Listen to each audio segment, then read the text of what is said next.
ये विनोद प्रभु एक पर है ना? एक है ना?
ओम ओम बराबर ओम ओम बराबर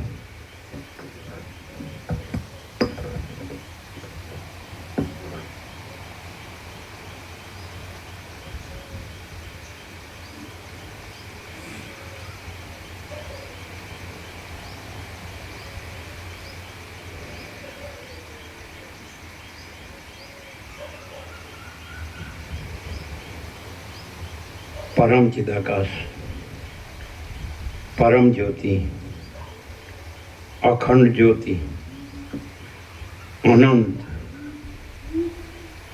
परम चिदाकाश परम ज्योति अखंड ज्योति महाचिदाकाश स्वयं प्रकाश संपूर्ण प्रकाश पूर्ण ब्रह्म अनंत तेजघन अनंत चितघन परमाकाश केवल अनंत शुद्ध तेजघन परमाकाश अखिल आत्मा पूर्ण ब्रह्म परमात्मा परम चिदाकाश परम ज्योति अखंड ज्योति अनंत पूर्ण परम चिदाकाश परम शांति स्वयं सिद्ध स्वयं प्रकाश स्वयं पूर्ण स्वस्वरूप यही सब कुछ है, इसके सिवा कुछ नहीं है। शून्यभास अनंत कोटि महाकल्पो है ही नहीं।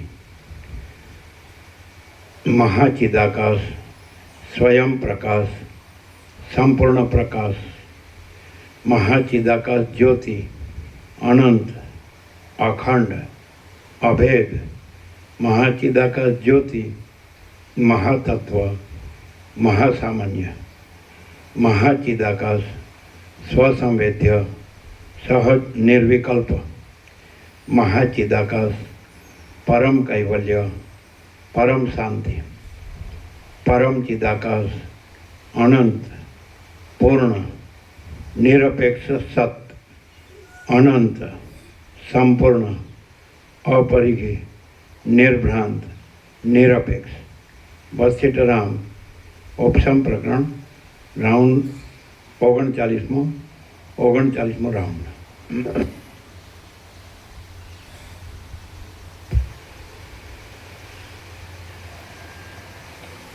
आद्य परब्रह्म सद्गुरु देव की जय। ઓમ શ્રી પરમાત્મને નમઃ. શ્રી યોગ વાસિષ્ઠ મહારામાયણ ઉપશમ પ્રકરણ સર્ગ 59મો, પેજ નંબર 706. Page number 706, સર્ગ 59મો. સુરગુ રાજાને વિચારથી આત્મલાભ થયો. આ 59મા સર્ગમાં એકાંતમાં બેસી બહારના તથા અંદરના સર્વ દ્રશ્યોનો ત્યાગ કરતા સુરગુ રાજાને વિચારથી આત્માનો લાભ થયો એ કથા કહેવામાં આવશે. વશિષ્ઠ બોલ્યા, હે રામ, મહાત્મા માંડવ્ય મુનિએ સુરગુ રાજાને એ પ્રમાણે કહીને પછી જેમાં ઘણા મુનિઓ રહેતા હતા એવા પોતાના આશ્રમના રમણીય વનમાં પધારી ગયા. માંડવ્ય મુનિ પધારી ગયા પછી સુરગુ રાજા પવિત્ર એકાંત સ્થળમાં જઈને પોતે પોતાની બુદ્ધિથી નીચે પ્રમાણે વિચાર કરવા લાગ્યો. સુરગુ બોલ્યો, સ્વગત, હું પોતે કોણ છું? હું પોતે કોણ છું? હું મેરુ પર્વત નથી અને મેરુ પર્વત મારો નથી. હું જગત કૌંસમાં ઊંચેના તથા નીચેના લોકો. હું જગત નથી અને જગત મારું નથી. હું પર્વતો નથી અને પર્વતો મારા નથી. હું પૃથ્વી નથી અને પૃથ્વી મારી નથી. હું આ કિરાત દેશ નથી અને આ કિરાત દેશ મારો નથી. સર્વ લોકોની સંમતિથી પટ્ટાભિષેક થતાં હું રાજા છું એવી કલ્પનારૂપ સંકેતને લીધે જ આ દેશ મારો છે. એ સંકેતને હમણાં હું ત્યજી દઉં છું, માટે હું આ દેશ નથી અને આ દેશ મારો નથી. હવે આ નગર અવશેષ રહ્યું તો તેમાં પણ એ સંકેતને ત્યજી દેતા એ જ નિશ્ચય થાય છે. પતાકાઓની તથા બગીચાઓની હારવાળી નોકર લોકોથી તથા તેઓની વાડીઓથી ભરપૂર અને હાથીઓની, ઘોડાઓની તથા સામંત લોકોની ભીડભાડવાળી આ નગરી હું નથી અને એ મારી પણ નથી. એક જાતના કલ્પિત સંકેતથી સંબંધ પામેલું અને એ સંકેત ત્યજી દેવામાં આવે તો ટળી જનારું આ ભોગોનું મંડળ તથા સ્ત્રી પુત્ર આદિનું મંડળ હું નથી અને એ સગળું મારું નથી. એ ટળી જનારું.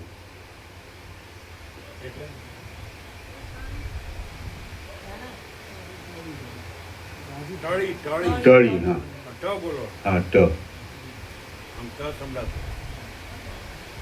આ નગરી હું નથી અને એ મારી પણ નથી.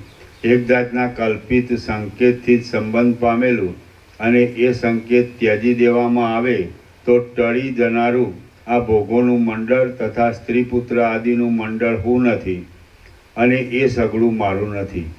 એ જ પ્રમાણે નોકરો, સેના વાહનો અને અંતઃપુરો જેમાં છે એવું આ રાજ્ય હું નથી અને આ રાજ્ય મારું પણ નથી. આ રાજ્ય છે અને આ રાજા છે ઇત્યાદિ સંકેત તો કેવળ અંધ પરંપરાથી જ થયેલો છે. આ હાથ તથા પગ આદિ અવયવોવાળો દેહ હું છું એમ માનું છું તો હવે તરત તેનો પણ મનમાં વિચાર કરી જોવું. આ દેહમાં જે માંસ તથા હાડકાં છે તે હું નથી, કેમ કે એ જળ છે અને હું તો ચેતન છું. જેમ જળ કમળ ઉપર ચોંટી રહેતું નથી તેમ હું અસંગ હોવાને લીધે મારી સાથે એ માંસ તથા હાડકાને કાંઈ સંબંધ નથી. માંસ જળ છે માટે તે હું નથી. રુધિર પણ જળ છે માટે તે પણ હું નથી અને અસ્થિઓ પણ જળ છે માટે તે પણ હું નથી. જેમ માંસ, રુધિર તથા અસ્થિઓ હું નથી તેમ એ મારા પણ નથી. કર્મેન્દ્રિયો મારી પણ નથી. આ દેહમાં જે પદાર્થો છે તેઓ હું નથી જ, કેમ કે હું તો ચેતન છું. હું ભોગો નથી અને ભોગો મારા નથી. જ્ઞાનેન્દ્રિયો પણ જડ છે અને મિથ્યા છે, માટે તેઓ હું નથી અને તેઓ મારી પણ નથી. આ સંસારરૂપી દોષના મૂળરૂપ જે મન છે તે પણ હું નથી, કેમ કે એ તો જડ છે. બુદ્ધિ અને અહંકાર એ પણ હું નથી અને તેઓ મારા પણ નથી, કેમ કે એ મનથી જ કલ્પાયેલા છે પણ વાસ્તવિક નથી. એ રીતે એ રીતે શરીરથી માંડીને મન, બુદ્ધિ તથા ઇન્દ્રિયો સુધીના આ અસ્થિ, સ્થૂળ, સૂક્ષ્મભૂતોનો સમુદાય હું નથી. હવે જે અવશેષ રહ્યું તેનો વિચાર કરો. અવશેષ તો ચેતન સ્વરૂપ જીવ રહ્યો, પણ તે પ્રમાતા છે. માટે પ્રમાતા, પ્રમાણ તથા પ્રમેય એ નામની ત્રિપુટીની અંદર આવી જાય છે. અને ત્રિપુટી તો સાક્ષીથી જણાય એવી છે. માટે જીવ સ્વયં પ્રકાશ નહીં હોવાને લીધે એ પણ આત્માનું વાસ્તવિક સ્વરૂપ નથી એમ જણાય છે. આ પ્રમાણે હું સાક્ષીથી જણાય એવી સઘળી વસ્તુઓનો ત્યાગ કરું છું. કેમ કે માપમાં આવનારી જે વસ્તુઓ છે તે હું નથી.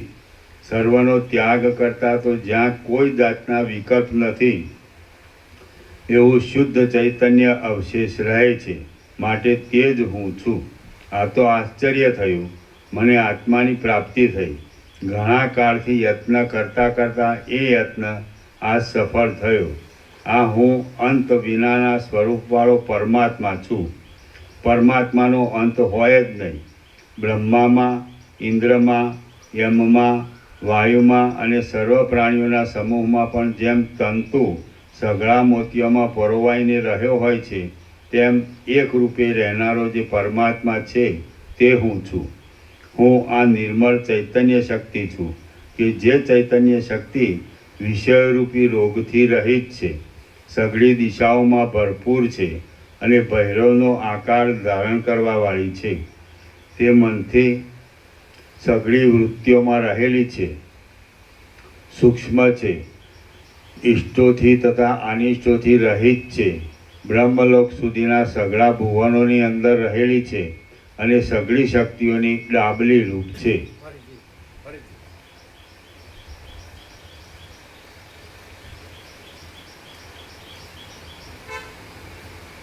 આ નિર્મળ ચૈતન્ય શક્તિ હું આ નિર્મળ ચૈતન્ય શક્તિ છું કે જે ચૈતન્ય શક્તિ વિષયરૂપી રોગથી રહિત છે, સઘળી દિશાઓમાં ભરપૂર છે અને ભૈરવનો આકાર ધારણ કરવાવાળી છે. તે મનની સઘળી વૃત્તિઓમાં રહેલી છે, સૂક્ષ્મ છે, ઇષ્ટોથી તથા અનિષ્ટોથી રહિત છે, બ્રહ્મલોક સુધીના સઘળા ભુવનોની અંદર રહેલી છે અને સઘળી શક્તિઓની ડાબલી રૂપ છે. તે નિરતિશય આનંદથી ભરપૂર છે, દીવાની જેમ સર્વને પ્રકાશ આપનારી છે, સઘળા બ્રહ્માંડો રૂપી મોતીઓમાં એક રૂપે રહેનારા લાંબા તાતણા જેવી છે, કલ્પનાથી સઘળા આકારો તથા વિકારોવાળી છે, વાસ્તવિક રીતે સઘળા આકારોથી તથા વિકારોથી રહિત છે, સઘળા પ્રાણીઓના સમૂહપણાને પામેલી છે, સદા સર્વપણાને પામેલી છે અને 14 લોકોના પદાર્થોને પોતાના વિશાળ ઉદરમાં ધરી રહેલી છે. આ જગત સંબંધી જે કલ્પના જોવામાં આવે છે તે સઘળી એ અનુભવરૂપ ચૈતન્ય શક્તિમય જ છે. સુખ દુઃખોની દશાઓ તથા તેથી થતી ગતિઓ મિથ્યા આભાસ માત્ર જ છે. પરમ ચૈતન્યરૂપ જે આત્મા છે તે જુદા જુદા આકારોથી દેખાય છે. માટે જે કાંઈ છે તે સઘળું એ જ છે. આ મારો આત્મા સર્વમાં વ્યાપક છે અને આ મારી બુદ્ધિનો સાક્ષી પણ એ જ છે. એ જ આત્મા કલ્પનાથી આ શરીરરૂપ થઈને હું રાજા છું એવો ભ્રમ કરતો હતો. મન એ આત્માની જ કૃપાથી દેહરૂપી રથમાં બેસીને સંસારના સમૂહોરૂપી લીલાઓમાં જાય છે, કૂદે છે અને નાચે છે. આ મન તથા શરીર આદિ કંઈ પણ સાચું નથી.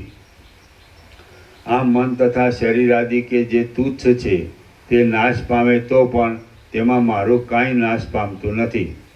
ચિત્તારૂપી નટોએ ફેલાવેલ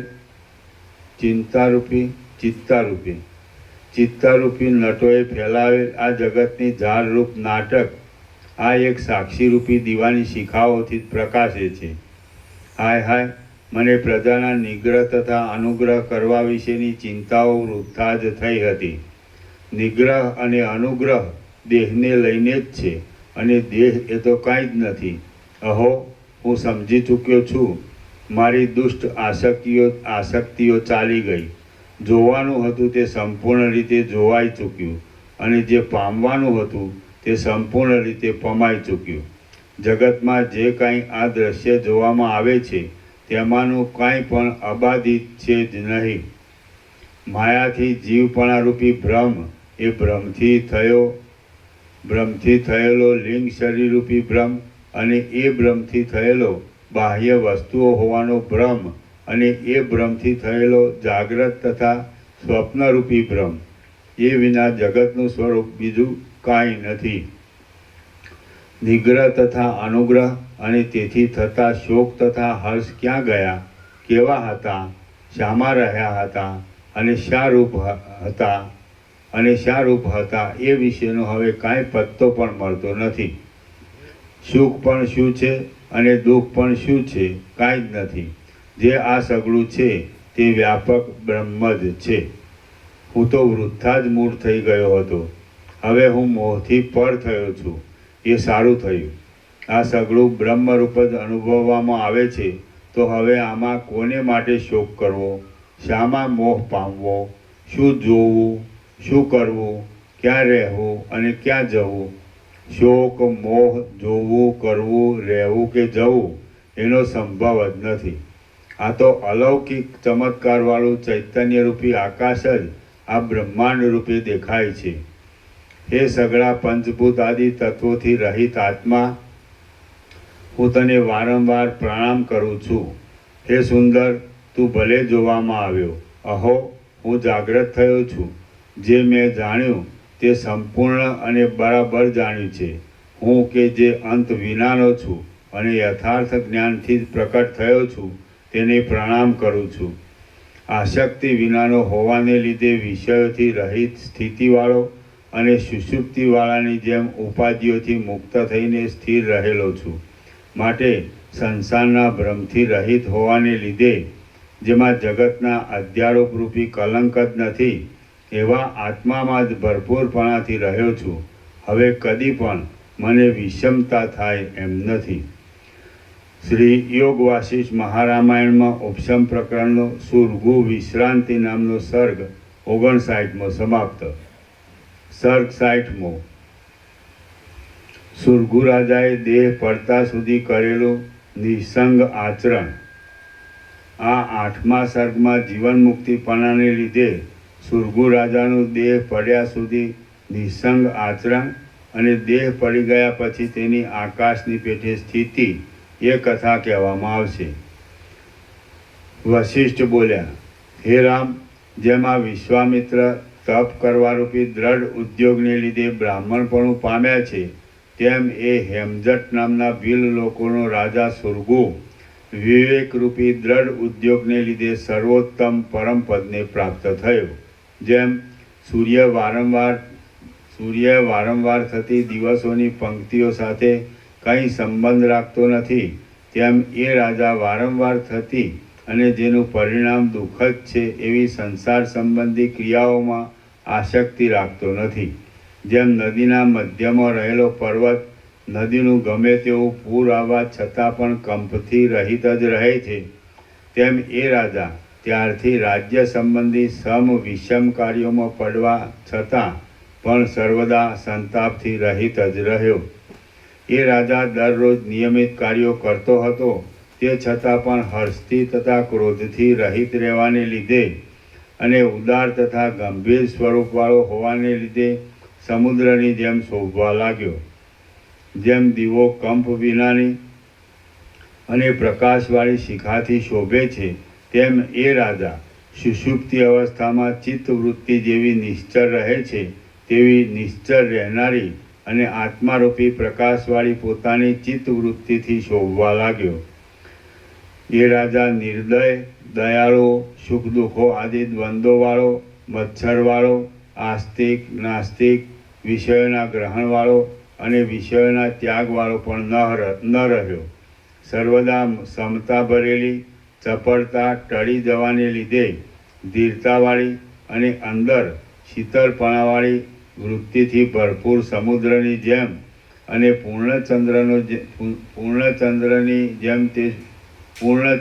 જેમ તે શોભવા લાગ્યો. સઘળું જગત ચૈતન્ય તત્વમાં થયેલી એક જાતની કલ્પના રૂપ જ છે એવો નિશ્ચય હોવાને લીધે સુખ દુઃખોથી રહિત થયેલી એ રાજાની પૂર્ણ બુદ્ધિ અત્યંત શોભવા લાગી.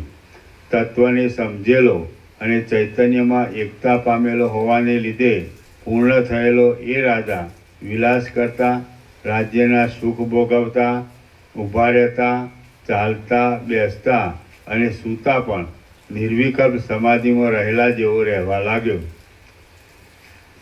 કોઈ જાતની આસક્તિ નહીં રાખતા રાજ્ય કરતો એ કમળ સરખા નેત્રવાળો સુરગુ રાજા સેંકડો વર્ષો સુધી જીવતો રહ્યો અને તેટલા કાળમાં તેને કોઈ રોગ પણ થયો નહીં. પછી જેમ સૂર્યના તેજથી દબાયેલો હિમનો કણ પોતાના રૂપને ત્યજી દે છે, તેમ એ રાજાએ પોતાનો દેહ નામનો એ વેશ ત્યજી દીધો. જેમ નદીઓનું જળ પૂર્ણ સમુદ્રમાં પ્રવેશ કરે છે, તેમ તે રાજા એ પરબ્રહ્મના સાક્ષાત્કારને લીધે પરબ્રહ્મમાં જ પ્રવેશ કર્યો કે જે પરબ્રહ્મ જગતના સૃષ્ટિ પ્રલયનું અધિષ્ઠાન છે અને કારણોના પણ કારણરૂપ છે. નિર્મળ અને સ્વયં પ્રકાશ સર્વોત્તમ સ્વરૂપ જાણવામાં આવવાને લીધે શોકથી રહિત થયેલો અને જન્મ આદિ વિકારોથી રહિત દશાને પ્રાપ્ત થયેલો એ મહાત્મા રાજા જેમ ઘડો ફૂટી જતા ઘટાકાશ મહાકાશની સાથે એક રસ થઈ જાય છે, તેમ સ્થૂળ, સૂક્ષ્મ અને કારણ એ ત્રણ શરીરનો ભંગ થતાં પરબ્રહ્મની સાથે એક રસ થઈ ગયો.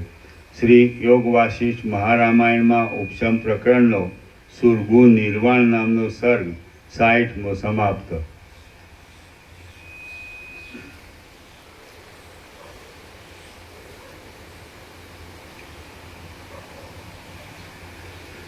સર્ગ 61મો પરિગ અને સુરગુનો સંવાદ. આ 61મા સર્ગમાં સ્વાભાવિક એક સમાધાનનું લક્ષણ જણાવવાને માટે પરિગ રાજાની સાથે થયેલા સુરગુના સંવાદનું વર્ણન કરવામાં આવશે.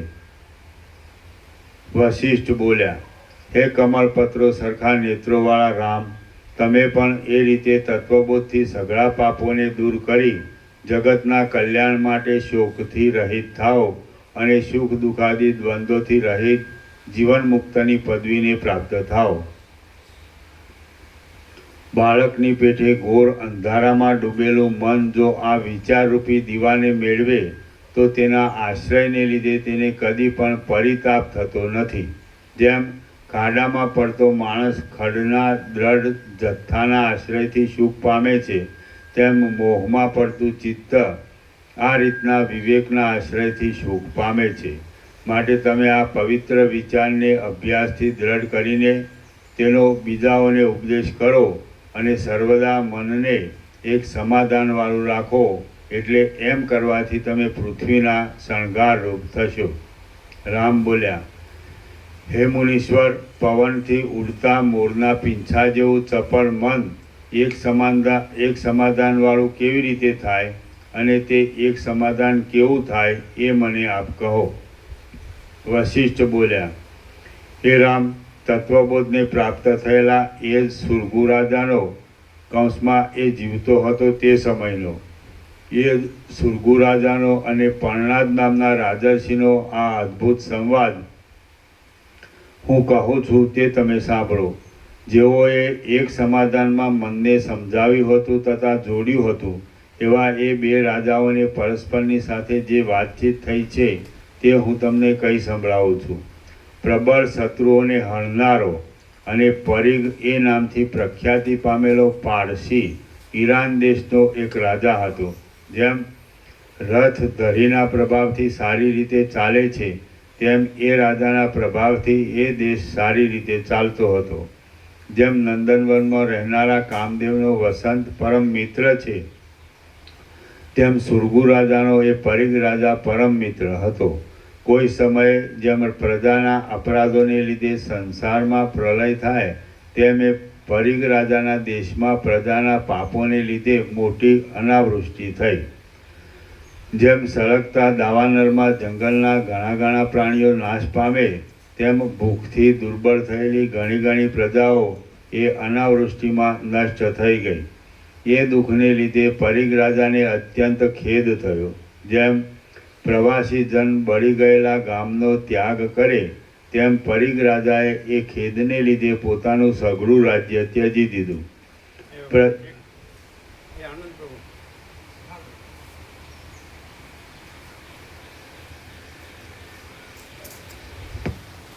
ઉપર ઘણું નાની બની.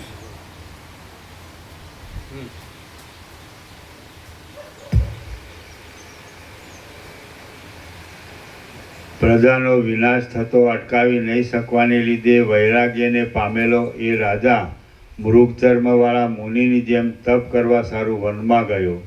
વૈરાગ્યને પામેલો એ રાજા જાણે કોઈ પરલોકમાં રહ્યો હોય તેમ પોતાના નગરના લોકોના જાણવામાં ન આવે તેવા કોઈ દૂરના વનમાં રહ્યો. પર્વતની ગુફારૂપી ઘરમાં રહેલો તપ કરતો જીતેન્દ્રિય અને શાંત બુદ્ધિવાળો એ રાજા વૃક્ષોમાંથી પોતાની મેળે ખરી પડેલા સુકાયેલા પાંદડા ખાઈને રહેવા લાગ્યો. લાંબા કાળ સુધી અગ્નિની પેઠે સુકાયેલા પાંદડાઓનું ભક્ષણ કરવાને લીધે એ રાજા તપસ્વી લોકોમાં પર્ણાદ એ નામથી ઓળખાવા લાગ્યો. ત્યારથી માંડીને એ રાજર્ષિઓમાં ઉત્તમ પરિગ રાજા જંબુદ્વીપની અંદર સઘળા મુનિઓના આશ્રમોમાં પર્ણાદ જ કહેવાવા લાગ્યો.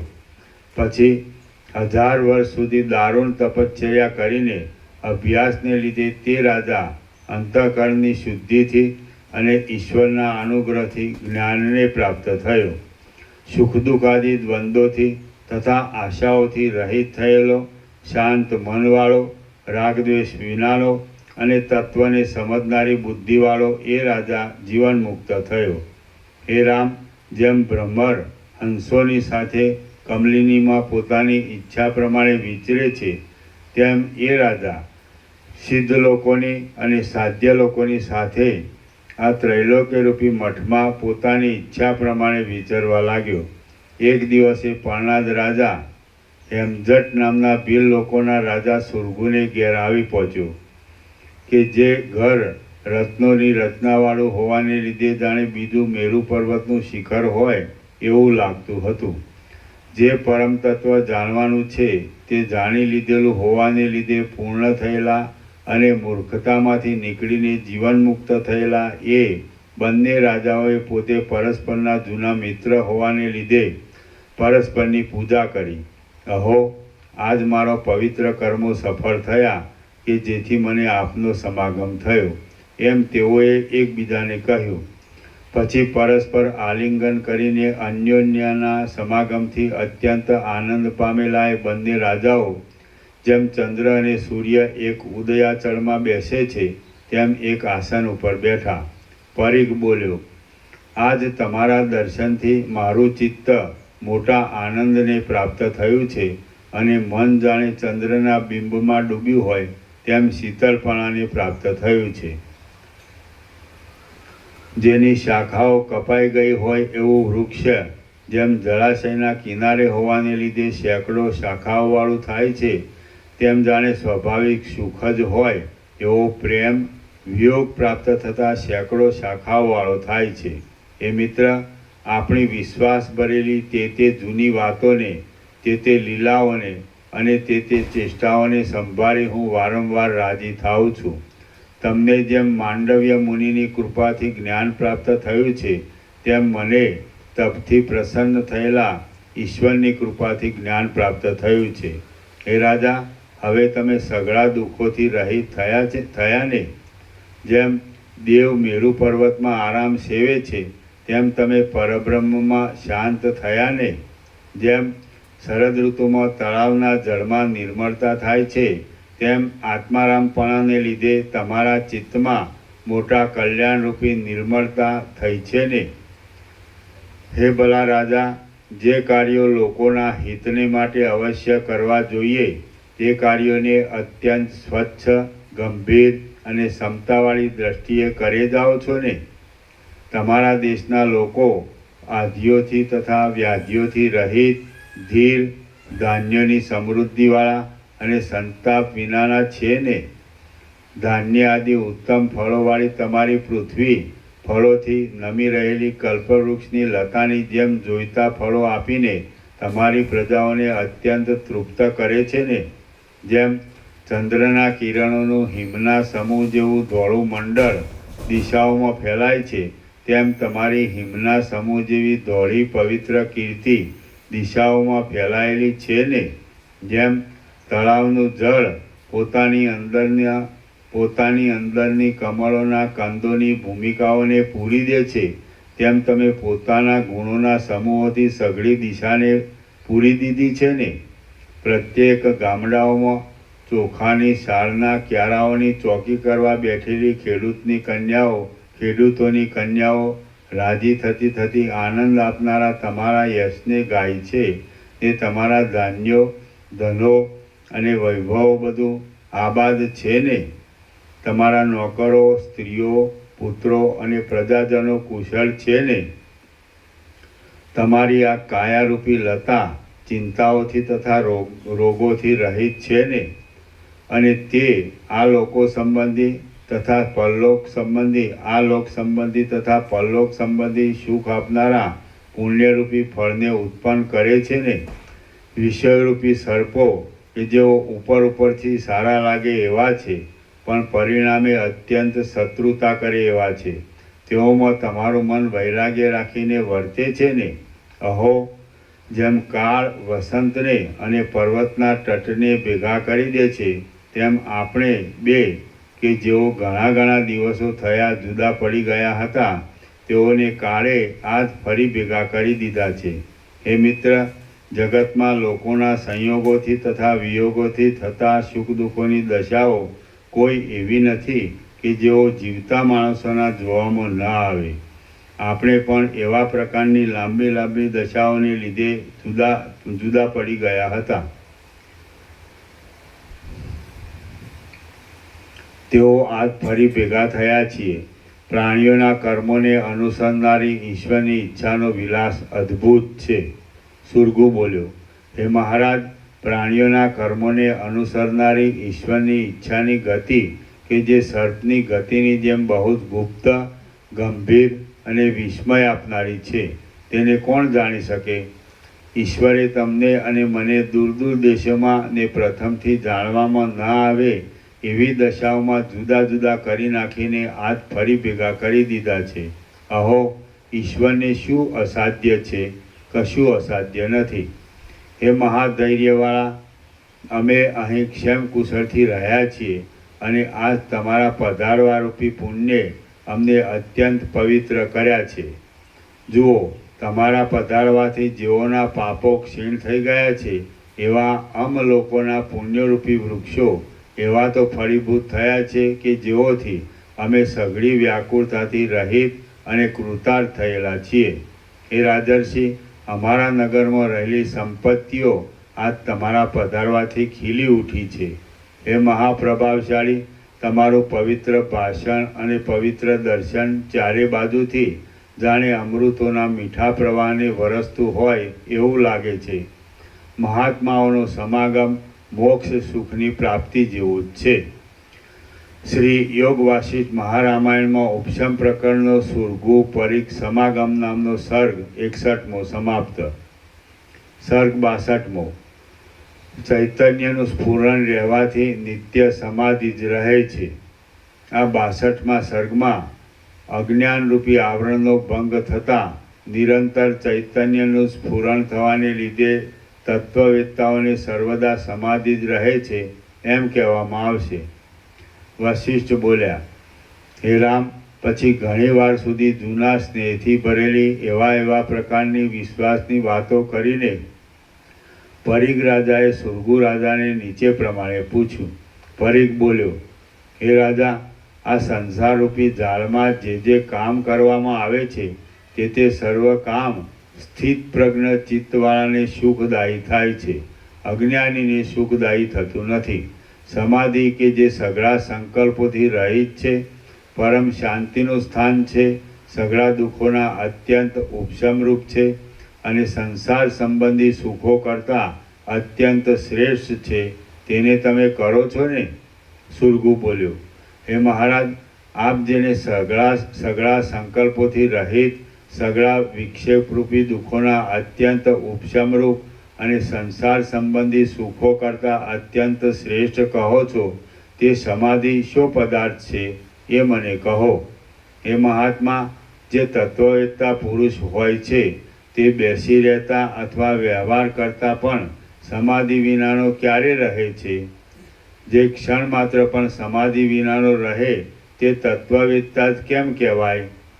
જેઓ નિત્ય જ્ઞાનયુક્ત ચિત્તવાળા અને આત્મતત્વમાં નિષ્ઠાવાળા હોય છે તેઓ ભલે જગતની ક્રિયાઓ કરતા હોય તો પણ સમાધિવાળા જ છે. પદ્માસન વાળીને બ્રહ્માંજલિ કર્યા છતાં પણ જેનું ચિત્ત શાંત થયું ન હોય તેની સમાધિ શું કામની છે અને કેવી છે?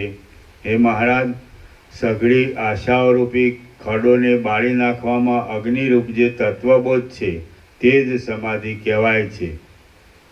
એ મહારાજ, સઘળી આશાઓરૂપી ખડોને બાળી નાખવામાં અગ્નિરૂપ જે તત્વબોધ છે તે જ સમાધિ કહેવાય છે. ચૂપ થઈને એકાંતમાં બેસી રહેવું એ સમાધિ નથી. ભેદનો બાદ કરીને અભેદનું જ અનુસંધાન કરતી સર્વદા તૃપ્તિવાળી અને સત્ય વસ્તુ બ્રહ્મને જ જોનારી જે ઉત્તમ બુદ્ધિ હોય તેને જ તત્વવેત્તા પુરુષો સમાધિ કહે છે. ભેદનો બાદ કરીને અભેદનું જ અનુસંધાન કરતી સર્વદા તૃપ્તિવાળી અને સત્ય વસ્તુ બ્રહ્મને જ જોનારી જે ઉત્તમ બુદ્ધિ હોય તેને જ તત્વવેત્તા પુરુષો સમાધિ કહે છે. ક્ષોભ વિનાની, અહંકાર વિનાની, સુખ દુઃખાદી દ્વંદ્વોને નહીં અનુસરનારી અને મેળું કરતાં પણ વધારે અડગ રહેનારી જે ઉત્તમ બુદ્ધિ હોય તેને જ તત્વવેત્તા પુરુષો સમાધિ કહે છે. ચિંતા વિનાની, આત્મતત્વરૂપ પરમ ઇષ્ટ પદાર્થને પ્રાપ્ત થયેલી અને આ વસ્તુ ગ્રાહ્ય છે તથા આ વસ્તુ ત્યાજ્ય છે એવી આસક્તિઓથી રહિત થયેલી મનની જે પરિપૂર્ણ સ્થિતિ તે જ સમાધિ કહેવાય છે. મહાત્મા પુરુષનું મન જ્યારથી માંડીને બોધથી અત્યંત જોડાયેલું હોય ત્યારથી તે પુરુષને એકધારી સમાધિ ચાલ્યા કરે છે. જેમ રમત કરતા બાળકના હાથમાં રહેલો કમળનો તંતુ ખેંચવાથી તૂટી જાય તેમ તત્વવેત્તાની સમાધિ કદી પણ પાછી તૂટી જતી નથી. તત્વનું નિરંતર અનુસંધાન ચાલ્યા કરે એ જ સમાધિ છે અને તે સમાધિ તત્વવેત્તા પુરુષને એકવાર થઈને પાછી તૂટતી જ નથી. જેમ સૂર્ય આખા દિવસ સુધી પ્રકાશવાથી વિરામ પામતો નથી તેમ તત્વવેત્તાની બ્રહ્માકાર વૃત્તિ વિદેહ કૈવલ્ય થતાં સુધી તત્વના અવલોકનમાંથી વિરામ જ પામતી નથી. જેમ નદીનું જળ નિરંતર વહેવાથી ક્ષણ માત્ર પણ રોકાતું નથી તેમ તત્વવેત્તા પુરુષ ક્ષણ માત્ર પણ જ્ઞાનથી રોકાતો નથી. જેમ કાળ પોતાની ગતિને ક્ષણ માત્ર પણ ભૂલતો નથી તેમ તત્વવેત્તા પુરુષ પોતાના આત્માને ક્ષણ માત્ર પણ ભૂલતો નથી. જેમ વાયુ સર્વ પોતાની ગતિને ભૂલતો નથી, જેમ વાયુ સર્વ પોતાની ગતિને ભૂલતો નથી તેમ તત્વવેત્તા પુરુષ સર્વત્ર પોતે નિશ્ચિત કરેલા ચૈતન્યને ભૂલતો જ નથી.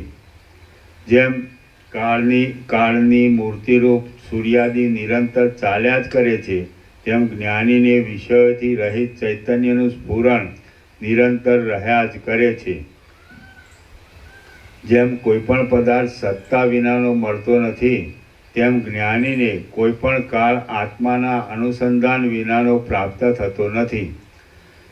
જેમ સંસારમાં અગ્નિ ઉષ્ણતા વિનાનો અને ચંદ્ર શીતળતા વિનાનો હોતો જ નથી તેમ આત્મવેત્તા પુરુષ આત્માના અનુસંધાન રૂપી સમાધિ વિનાનો હોતો જ નથી. હું સર્વદા આત્માના અનુસંધાનવાળો જ છું, સર્વદા નિર્મળ જ છું અને સર્વદા શાંત મનવાળો જ છું, માટે સર્વદા સમાધિવાળો જ છું. મારી સમાધિને કોણ તોડી શકે એમ છે અને સમાધિ કેમ જ તૂટે? કેમ કે મારી સમાધિ આત્મ સ્વરૂપથી અભિન્ન છે, માટે સર્વદા તે એકધારી જ રહેલી છે. હે રાજર્ષિ, માટે મારું મન કદી પણ સમાધિ વિનાનું રહેતું નથી. જો મન છે એમ ધારતા હો તો મારું મન સર્વદા સ્થિત પ્રજ્ઞ છે, અને જો આત્મ સ્વરૂપ વિના બીજો કોઈ પદાર્થ ન હોવાને લીધે મન જ નથી એમ ધારતા હો તો મન ન હોવાથી મને સમાધિ પણ નથી. આત્મા સર્વમાં વ્યાપક છે, સર્વકાળમાં છે, સર્વરૂપ છે અને સર્વ પ્રકારે છે. તો એવા અખંડ આત્મ સ્વરૂપમાં સમાધિ ન હોવી તે પણ શું કહેવાય, અને સમાધિ હોવી તે પણ શું કહેવાય?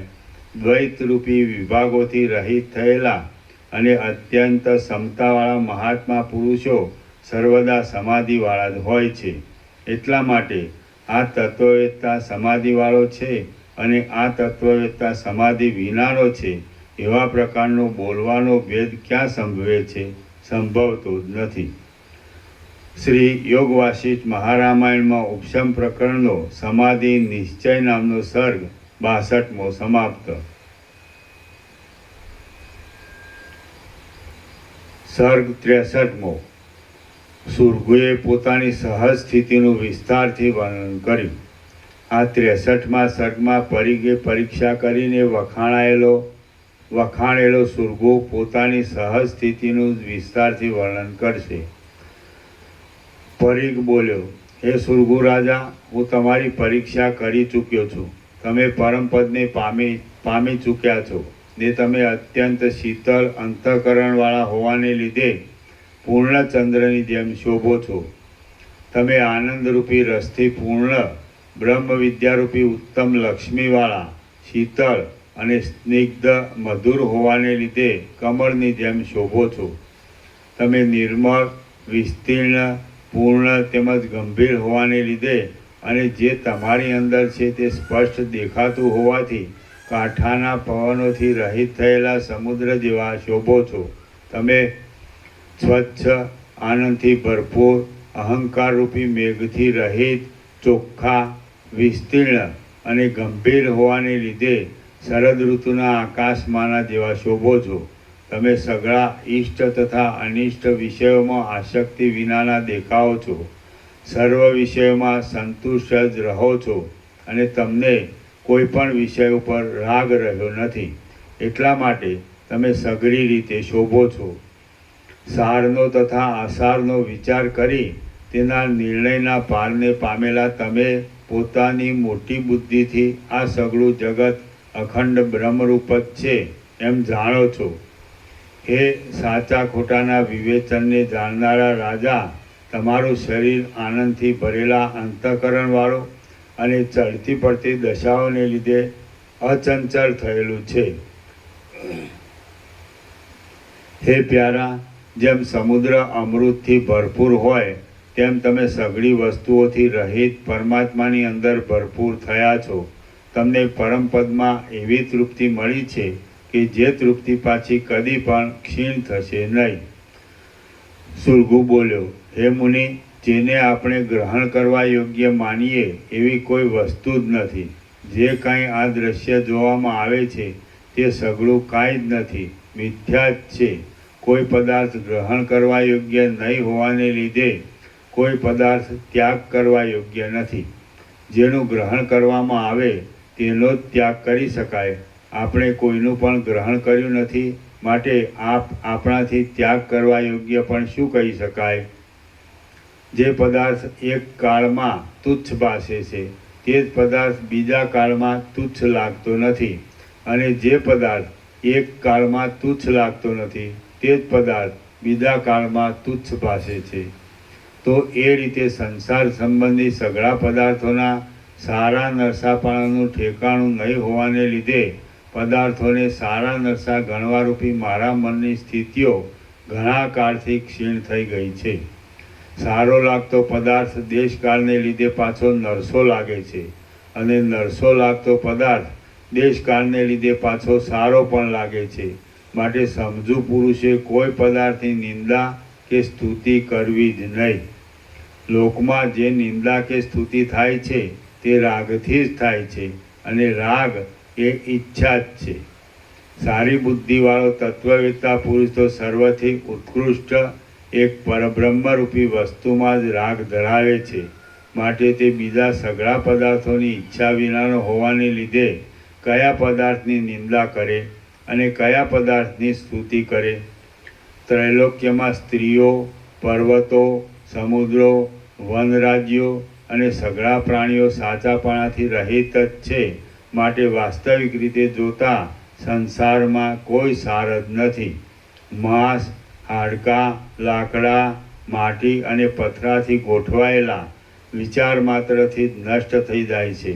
એવા અને જેમાં કોઈ પણ પદાર્થ ઈચ્છવા યોગ્ય નથી એવા શૂન્ય જગતમાં કયા પદાર્થની ઈચ્છા થાય? જેમ દિવસની શોભા ટળી જતાં પ્રકાશ અને તડકો એ બંનેનો નાશ થાય છે, તેમ ઈચ્છા ટળી જાય તો રાગ અને દ્વેષ એ બંનેનો નાશ થાય છે. અત્યંત લાંબી લાંબી વાતો કરવાનું કાંઈ પ્રયોજન નથી. ટૂંકમાં સમજવાનું એટલું જ છે કે મન જો સર્વ પદાર્થોમાં રાગ વિનાનું અને વિક્ષેપરૂપી વિષમતા વિનાનું થઈને આત્મામાં સંતુષ્ટ થાય તો એ જ ઉત્તમ શાંતિ છે. અને જેનાથી એ શાંતિ મળે તે વિચારનું સર્વદા સુખને માટે સેવન કરવું યોગ્ય છે. શ્રી યોગ વાસિષ્ઠ મહારામાયણમાં ઉપશમ પ્રકરણનો સુરઘુ પરિગ નિશ્ચય નામનો સર્ગ 63મો સમાપ્ત. સર્ગ 64મો સાંસારિક દુઃખોથી મુક્ત થવાના ઉપાયો. આ 64મા સર્ગમાં જે ઉપાયોથી મનના દોષો અડચણ ન કરે અને સંસારરૂપી દુઃખમાંથી આત્માનો ઉદ્ધાર થાય તે ઉપાયો કહેવામાં આવશે. વશિષ્ઠ બોલ્યા, હે રામ, એ રીતે સુરગુ અને પરિગ એ બંને રાજાઓ જગતના બ્રહ્મપણાનો અને આત્માના સત્યપણાનો વિચાર કરી પરસ્પરનું પૂજન કરી પ્રસન્ન થઈને પોતપોતાના કાર્યો કરવા માટે ત્યાંથી છૂટા પડ્યા. આ પરમ જ્ઞાન આપનારો એ બે રાજાઓનો સંવાદ કે જે આત્માનું નિરંતર અનુસંધાન રાખવું એ જ મનનું એક સમાધાન છે અને તે વૈરાગ્ય આદિ સાધનોથી થાય છે એમ જણાવનારો છે. તે તમારા સાંભળવામાં આવ્યો. તો હવે આ વિષયનું મનન કરીને અને જ્ઞાનની દ્રઢતા કરીને તમે સ્પષ્ટ રીતે આત્મામાં શાંત થાઓ. વિદ્વાનોની સાથે પોતાના ધીરતા ભરેલા વિચારો મેળવી તીક્ષ્ણ કરવામાં આવેલી બુદ્ધિથી હૃદયાકાશમાં અહંકારરૂપી કાળો મેઘ ગલિત થઈ જાય અને સર્વ લોકોને પ્યારો લાગે એવો ફળ દેનારો, આનંદ આપનારો અને વિસ્તારવાળો નિર્મળ ચિત્તરૂપી શરદકાળ પ્રાપ્ત થાય ત્યારે ધ્યાન કરવા યોગ્ય સઘળા અનર્થોને ટાળનાર, સુગમ આનંદની સંપૂર્ણ સંપત્તિવાળા અને અત્યંત સ્વચ્છપણાવાળા પરબ્રહ્મરૂપી આકાશમાં સારી રીતે રહી શકાય છે. જે પુરુષ નિત્ય વેદાંત શાસ્ત્રનો વિચાર કરે, સર્વદા વિષયોની આસક્તિથી રહિત રહે,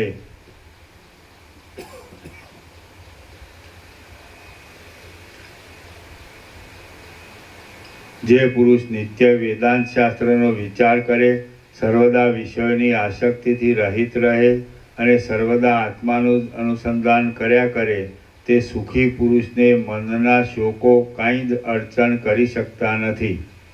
એવો પુરુષ વ્યવહારમાં અત્યંત તત્પર રહે અને વ્યવહારની અનુકૂળતાને માટે ભાનથી નહીં પણ ઉપરથી રાગદ્વેષ દેખાડ્યા કરે તો માનથી નહીં પણ ઉપરથી રાગદ્વેષ દેખાડ્યા કરે તો પણ જેમ જળમાં રહેલું કમળ જળથી લેપાતું નથી તેમ મનમાં વ્યવહાર સંબંધી કલંકથી તે લેપાતો નથી.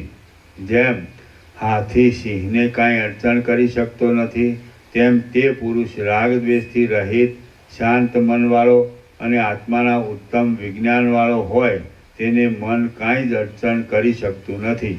જેમ નંદનવનમાં કોઈ ઝેરી કે કાંટાવાળું ઝાડ હોતું નથી તેમ જ્ઞાનીના ચિત્તમાં ભોગોની દ્રઢ વાસના કે દીનતા હોતી જ નથી. કેમ કે જ્ઞાનીનું ચિત્ત બહુ બહાર હોવાને લીધે શુદ્ર સુખોની સ્પૃહાથી રહિત જ હોય છે. જેમ વૈરાગ્યવાળો મનુષ્ય પોતાની સ્ત્રીનું મરણ થતાં પણ દુઃખ ધરતો નથી તેમ જેણે આ સઘળું જગત ભ્રાંતિરૂપ જ છે એમ જાણ્યું હોય તે ચિત્ત દુઃખી થતું નથી. જેમ રજ આકાશનો સ્પર્શ કરી શકતી નથી, તેમ વ્યવહારમાં કર્તાપણની આસક્તિથી ઉત્પન્ન થતું પાપ જગતને મનના મોહરૂપી સમજીને તેવી આસક્તિથી રહિત થયેલા પુરુષનો સ્પર્શ કરી શકતું નથી. જેમ દીવો અંધારાનું અસર છે, તેમ આ સઘળું અવિદ્યા માત્ર જ છે એમ જાણવું એ જ જગતરૂપી વિસ્તારને પામેલા અવિદ્યારૂપી મહાન રોગનું અસર છે. જ્યારે આ સ્વપ્ન છે એમ જાણવામાં આવે ત્યારે જ જેમ સ્વપ્ન નાશ પામે છે, તેમ જ્યારે આ અવિદ્યા છે એમ જાણવામાં આવે ત્યારે જ અવિદ્યાનો પૂરો નાશ થઈ જાય છે. જેમ માછલાનું નેત્ર પાણીમાં રહેવા છતાં પણ પાણીથી લેપાતું નથી, તેમ અંદર વિષયોમાં આસક્તિથી રહિત અને આત્માના અનુસંધાનમાં લાગેલી બુદ્ધિવાળો તત્વવેત્તા પુરુષ વ્યવહારમાં તત્પર રહેતા છતાં પણ પાપથી લેપાતો નથી. જ્યારે ચૈતન્યના જ્ઞાનરૂપી મોટો પ્રકાશ પ્રાપ્ત થાય ત્યારે પુરુષની અજ્ઞાનરૂપી રાત્રિ નાશ પામી જાય છે અને બુદ્ધિ પરમ આનંદને પ્રાપ્ત થઈને અત્યંત શોભે છે. અજ્ઞાનરૂપી નિદ્રા શાંત થઈ જતાં શાસ્ત્રરૂપી સૂર્ય જગાડેલો પુરુષ એવા જાગ્રતપણાને પ્રાપ્ત થાય છે કે જે જાગ્રતપણું થયા પછી ફરી અજ્ઞાનરૂપી નિદ્રા આવતી જ નથી. જે દિવસોમાં અને જે ક્રિયાઓના ક્રમોમાં આત્મારૂપી ચંદ્રથી ઉદય પામેલી ચૈતન્યપણારૂપી ચાંદની હૃદયરૂપી આકાશમાં પ્રકાશિત થાય તે દિવસો જીવનની સફળતા કરનારા છે અને ક્રિયાઓના તે ક્રમો જ આનંદ ભરેલા છે એમ સમજવું. જેમ ચંદ્ર પોતાના અમૃતથી પોતાની અંદર શીતળ રહે છે, તેમ મોહમાંથી નીકળેલો માણસ નિરંતર આત્માના ચિંતવનથી પોતાના મનમાં શીતળ રહે છે. જે મિત્રોથી, જે શાસ્ત્રોથી અને જે દિવસોથી વૈરાગ્યના આનંદવાળા આત્મબોધનો સ્પષ્ટ ઉદય થાય તે મિત્રો, તે શાસ્ત્રો અને તે દિવસો જ ઉત્તમ છે એમ સમજવું. જેના પાપો ક્ષીણ ન થયા હોય તેને આત્માના અવલોકનમાં ઉપેક્ષા, અનાદર થાય છે અને જેને આત્માના અવલોકનમાં ઉપેક્ષા હોય તે લોકો રાંક જ રહે છે તથા જન્મરૂપી જંગલની સ્ત્રી પુત્રાદિ લતાઓનો લાંબા કાળ સુધી શોક કર્યા કરે છે. હે રામ, આ સંસારરૂપી અરણ્યમાં ફરનારો જીવરૂપી બળદ કે જે સેંકડો આશાઓરૂપી પાશોથી બંધાયેલો છે, ભોગોરૂપી તણાવોની અત્યંત લાલચ રાખ્યા કરે છે, અનાદિકાળરૂપી જરાથી જર્જરિત થયેલો છે, શોકરૂપી નિશાસાથી દુઃખી થયા કરે છે, દુઃખોરૂપી મોટા બોજાને ઉપાડનાર છે, જન્મરૂપી જંગલમાં ફરનાર છે, નીચ કર્મોરૂપી કાદવથી ખરડાયેલો છે, મોહરૂપી જળાશયના કાદવમાં ખૂંચી ગયો છે, જેને રોગોરૂપી ડાસોનો સમૂહ કરડ્યા કરે છે, તૃષ્ણારૂપી દોરડાથી જે ખેંચાયા કરે છે, મનરૂપી કંજૂસ વાણિયાને પનારે પડેલો છે, બંધુઓરૂપી બંધનોથી બંધાયેલો હોવાને લીધે મોહરૂપી જળાશયના કાદવમાંથી નીકળી શકતો નથી, પુત્રોરૂપી તથા કન્યાઓરૂપી છાણના જૂના ગંધાતા કાદવમાં ખૂંચી જનાર છે, થાકી રહેલો છે, શાંતિથી રહિત છે, સંસારના લાંબા પંથ કાપીને થાકી ગયો છે, વારંવાર જવા આવવાના ફેરાઓથી દુબળો થયેલો છે, પ્રચંડ તાપથી તપી રહેલો છે, જેને બ્રહ્મ વિદ્યારૂપી શીતળ છાયા મળતી નથી, જે દેખીતો તેજસ્વી લાગે છે પણ અંદર રાખ થઈ ગયો છે, ઇન્દ્રિયોરૂપી કસાઈઓએ દબાવેલો છે, કર્મરૂપી ઘંટાઓના શબ્દોથી ભડક્યા કરે છે, પાપોરૂપી ધોકાઓનો માર ખાધા કરે છે, જન્મ મરણરૂપી બે પૈડાઓથી ચાલતા સંસારરૂપી ગાડાની ધૂંસરીને તાણનાર છે, અજ્ઞાનરૂપી વિકટ વનમાં લોટીને મોટા ભાઠાવાળો થઈ ગયો છે, પોતાના પહેલાં કરેલા પાપોરૂપી અનર્થમાં સર્વદા ડૂબેલો જ રહે છે, દુઃખી થયા કરે છે, નિરૂપાય છે, કર્મોના ફળોરૂપી બોજો માથે પડવાથી શરીરમાં ખેદ પામ્યા કરે છે, અને રોગ આદિની પીડાઓને લીધે દયામણી ચીસો નાખ્યા કરે છે તેને લાંબા કાળના વૈરાગ્ય આદિ યત્નોથી અને જ્ઞાનરૂપી બળથી મોહરૂપી જળાશયના કાદવમાંથી કાઢવો જોઈએ. જો તત્વના અવલોકનથી ચિત્ત ક્ષીણ થાય તો જીવ સંસારરૂપી સમુદ્રમાંથી તરી જાય છે અને પાછો કદી પણ તે સમુદ્રમાં પડતો નથી. જેમ વહાણોવાળાના સમાગમથી સમુદ્ર ઓળંગવા સારું વહાણ મળે છે, તેમ મહાત્માના સમાગમથી સંસાર પાર કરવાની સારી યુક્તિ મળે છે. જેમ વહાણોવાળાના સમાગમથી સમુદ્ર ઓળંગવા સારું વહાણ મળે છે, તેમ મહાત્માના સમાગમથી સંસાર પાર કરવાની સારી યુક્તિ મળે છે. મરુભૂમિવાળા જે દેશમાં ફળો આપનારું અને શીતળ છાયાવાળું સજ્જનરૂપી વૃક્ષ ન મળતું હોય તે દેશમાં સમજુ માણસે વસવું જ નહીં.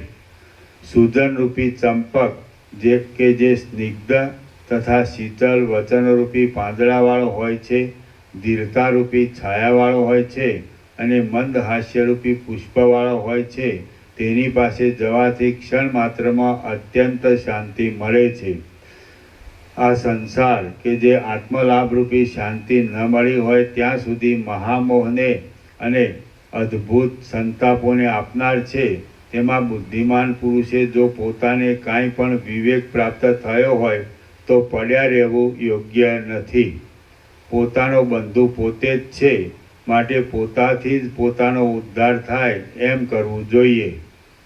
દેહાભિમાનરૂપી ગર્વ ધરીને પોતાના આત્માને જન્મરૂપી કાદવોથી ભરેલા સંસારરૂપી સમુદ્રમાં નાખવો નહીં.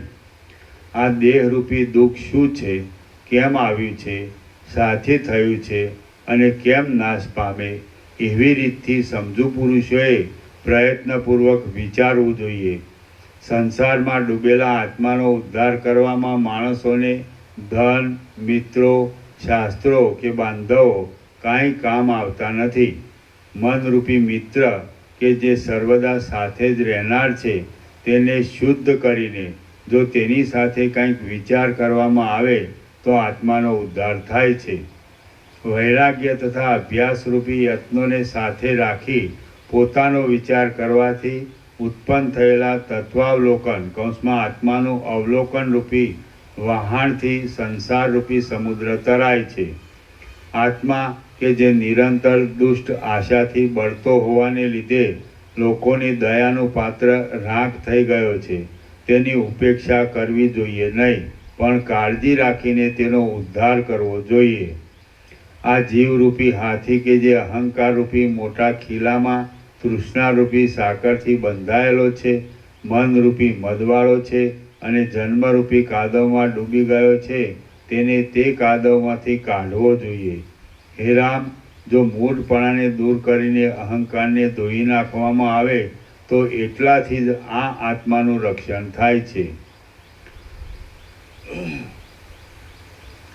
જો મન વડે રચાયેલી આસક્તિરૂપ ઝાડને ફેંકી દઈ અહંકારને કાપી નાખવામાં આવે તો એટલાથી જ આત્માના શોધનનો માર્ગ અત્યંત સ્પષ્ટ દેખાય છે. જો આ દેહને લાકડા જેવો તથા માટીના ઢેફા સમાન ગણવામાં આવે તો એટલાથી દેવાધિદેવ પરમાત્માને જાણવાનો માર્ગ મળે છે. અહંકારરૂપી મેઘ ક્ષીણ થાય તો ચૈતન્યરૂપી સૂર્ય જોવામાં આવે છે અને એ સૂર્યને જોતા જોતા પરિણામે તેની સાથે એકરસપણાની પ્રાપ્તિ થાય છે. તેમ અંધકારને કાપી નાખતા પોતાની મેળે પ્રકાશનું દર્શન થાય છે, તેમ અહંકાર દૂર કરતા પોતાની મેળે આત્માનું અવલોકન થાય છે. અહંકાર ક્ષીણ થતાં નિરતિશય આનંદમાં શાંતિ મળવાથી જે નિર્વિકલ્પ અવસ્થા પ્રકટ થાય છે તે ભરપૂર સ્થિતિવાળી છે અને તેનું જ પ્રયત્નથી સેવન કરવું યોગ્ય છે. પરિપૂર્ણ સમુદ્ર જેવી એ અવસ્થા અમારાથી વર્ણવી શકાય એમ નથી. એને કોઈની ઉપમા લાગુ પડે એમ નથી અને તેમાં દ્રશ્યોનો સંસર્ગ જ હોતો નથી. એ અવસ્થા પ્રાપ્ત થયા પછી ફરી અજ્ઞાનરૂપ આવરણથી જો ઢંકાઈ જતી ન હોય તો એ સ્થિરતાને પ્રાપ્ત થયેલી તુર્યાવસ્થા જ છે એમ કહી શકાય છે. કે જે તુર્યાવસ્થા કૌંસમાં સાક્ષીપણાની સ્થિતિ કેવળ મહાચૈતન્યના પ્રકાશની કળીરૂપ છે. ભરપૂર આકારવાળી અને આકાશની શોભા જેવી વિસ્તીર્ણ એ નિર્વિકલ્પ અવસ્થા વિક્ષેપોથી રહિતપણારૂપ અંશમાં સુષુપ્તિ જેવી જણાય છે. વિક્ષેપોથી રહિતપણારૂપ અંશમાં સુષુપ્તિને અને તે નિર્વિકલ્પ અવસ્થાને ઝાઝો ફેર રહેતો નથી. મનનો તથા અહંકારનો લય થતા વિચારથી પોતાની મેળે સિદ્ધ થનારી સઘળા પદાર્થોની અંદર વ્યાપેલી અને પરમ આનંદથી ભરેલી એ બ્રહ્માત્મકપણારૂપી નિર્વિકલ્પ અવસ્થા વચનથી વર્ણવી શકાય એમ નથી. કેવળ હૃદયમાં જ અનુભવમાં આવે છે અને તેની નકલ જોઈતી હોય તો સુષુપ્તિ છે. હે રામ, જેમ અનુભવ કર્યા વિના ખાંડ આદિ પદાર્થોનું તત્વ જણાતું નથી, તેમ આત્માનું વાસ્તવિક સ્વરૂપ પણ અનુભવ વિના જણાતું નથી. આ જે સઘળું જગત છે તે અંત વિનાના પરમાત્માનું સ્વરૂપ છે.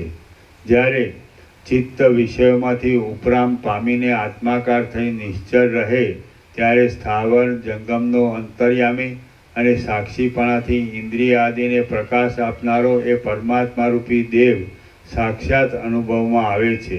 એમાં કોઈ પ્રકારનો સંશય નથી. આ પ્રમાણે ચોથી ભૂમિકામાં આત્માનો અનુભવ થતાં તે પછીની પાંચમી ભૂમિકામાં વિષયોની વાસનાઓનો અત્યંત વિનાશ થાય છે.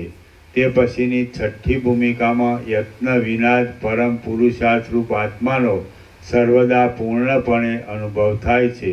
અને તે પછીની સાતમી ભૂમિકામાં સમાધિની તથા સમાધિ ન થવી તે બંનેની પણ ક્ષમતા થઈ જવાને લીધે પરમાત્માની સાથે એકરસપણું થાય છે. પરમાત્માની સાથેનું એ એકરસપણું બ્રહ્મા આદિ મહાત્માઓથી પણ માપી શકાતું નથી. શ્રી યોગ વાસિષ્ઠ મહારામાયણમાં ઉપશમ પ્રકરણનો ઉપદેશ નામનો સર્ગ 64મો સમાપ્ત. સર્ગ 65મો. વિલાસ અને ભાસનું આખ્યાન. તેઓને માતા પિતાના મરણથી થયેલો શોક.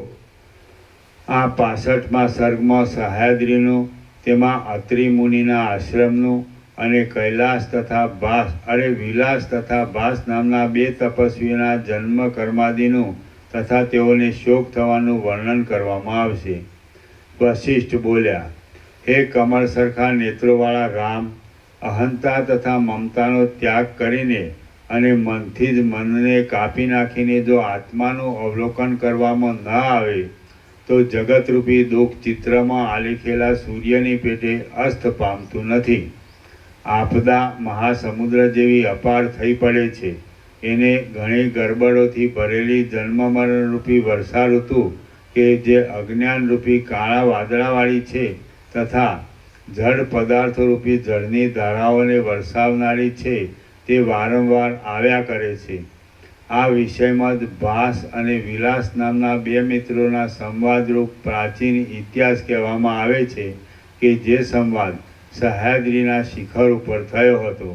હે રામ, ઊંચાઈથી આકાશને, પહોળાઈથી પૃથ્વીને અને ઊંડા પાયાથી પાતાળને દબાવીને રહેલો હોવાથી જાણે ત્રૈલોક્યને જીતનાર હોય એવો લાગતો, અસંખ્ય ફૂલઝાડોથી ભરપૂર, અસંખ્ય નિર્મળ ધોધોવાળો, નેત્રોથી અસહ્ય કાંતિવાળો અને જેની અંદરના નિધિઓ દાટેલા કૌંસમાં ધનના ઢગલાઓનું યક્ષલોકો રક્ષણ કરે છે એવો સહ્યાદ્રી નામનો એક પર્વત છે.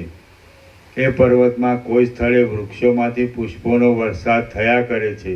કોઈ સ્થળમાં ઉત્તમ હરતાલ આદિ ધાતુઓ વિસ્તીર્ણ થઈ રહી છે. કોઈ સ્થળમાં ખીલતા કમળોવાળા સરોવરો શોભી રહ્યા છે અને કોઈ સ્થળમાં રત્ન જેવી શિલાઓ દીપી રહી છે. કોઈ સ્થળમાં પાણીના ધોધોનો શબ્દ ફેલાઈ રહે છે. કોઈ સ્થળમાં પોલા વાંસનો શબ્દ ફેલાઈ રહે છે. કોઈ સ્થળમાં ગુફાઓના પવનોના ઘોઘાટ થયા કરે છે અને કોઈ સ્થળમાં ભ્રમરોનો ગુંજારો જામી રહે છે. શિખરોમાં અપ્સરાઓ ગાયા કરે છે.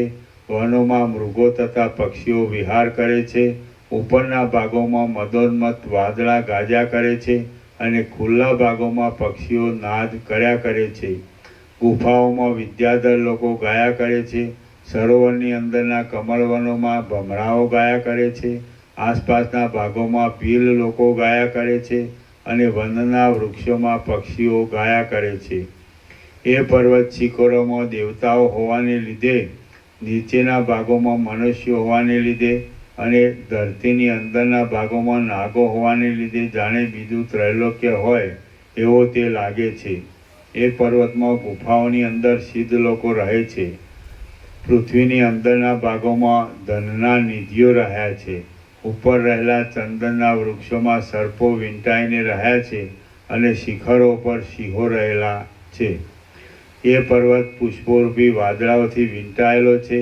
પુષ્પોના પરાગોરૂપી વાદળાઓથી પથરાયેલો છે. વંટોળિયાથી ઉડતા પુષ્પોરૂપી વાદળાઓથી પોતાના હૃદયમાં જાણે ભમ્યા કરતો હોય એવો લાગે છે. અને શ્વેત પુષ્પોના વૃક્ષોથી જાણે પોતે ધવલ હોય એવો લાગે છે. એ પર્વત હરતાલ તથા ગેરુ આદિ ધાતુઓની રજરૂપી વાદળાઓથી પીળો લાગે છે. એ પર્વતના રત્નમય નીચા ભાગોની ઉપર બેસતી ઘણી ઘણી નગરોની સ્ત્રીઓ જાણે કલ્પવૃક્ષોની ઉપર બેઠેલી હોય એવી લાગે છે. વાદળારૂપી કાળા વસ્ત્રોથી ઢંકાયેલા અંગોવાળી, રત્નોરૂપી મૂંગા ઘરેણાઓવાળી અને સુવર્ણ જેવી કાંતિવાળી એ પર્વતની શિલાઓ જાણે કૃષ્ણ પક્ષમાં નાયકના સંકેત સ્થળોમાં જતી વિચક્ષણ અભિસારિકા નાયિકાઓ હોય એવી લાગે છે. એ પર્વતના ઉત્તર ભાગમાં રહેલું એક મોટું શિખર છે. તેમાં સઘળા વૃક્ષો ફળોથી નમી રહેલા છે. રત્નો જેવા સ્વચ્છ સરોવરોમાંથી ઝરણાના પાણી વહ્યા કરે છે. આંબાની ઉપર ચડેલી લતાઓમાંથી ઘણા ઘણા પુષ્પોના ગુચ્છો પડ્યા કરે છે. સઘળી દિશાઓ પ્રફુલ્લિત થયેલા અંકોલોથી, ઉન્નાગોથી તથા નીલકમળોથી વ્યાપ્ત છે. લતાઓરૂપી પડદાથી સૂર્યનો પ્રકાશ દેખાતો નથી. રત્નોના કિરણોના સમૂહોથી પ્રકાશ થઈ રહ્યો છે. જાંબુઓના વૃક્ષોમાંથી સ્ત્રાવતો રસ તે સ્થળોમાં ખરડાઈ રહ્યો છે અને તેમાં સ્વર્ગલોકના જેવો આનંદ વર્ત્યા કરે છે.